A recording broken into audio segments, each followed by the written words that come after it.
शनि अमावस्या स्तोत्र। ॐ नीलाम्बराय भीमाय कृष्णवर्णाय धीमते अमावस्यां नमस्यामि शनैश्चराय ते मन्दगते महाशूराय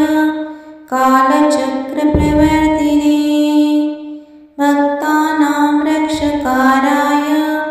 दुःखशान्तिप्रदायिने पीपलस्याधिमूलस्थं दीपयज्ञसमन्वितं तिलदीपप्रदीप्तेन प्रसन्नो भव शम्प्रभो राहुकेतुसहायं त्वां सूर्यपुत्रं दिनेश्वरं भयानकं करालं च प्रसन्नं कुरु सर्वदा दीनानाथं च शरणं त्वमेव हि कृपाकरः पापनां नाशकर्तासि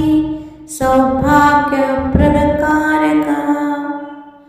अमावस्यां विशेषण प्रार्थनां शृणु मे प्रभो शत्रुहन्ता सुखदातासि हृदि मे वस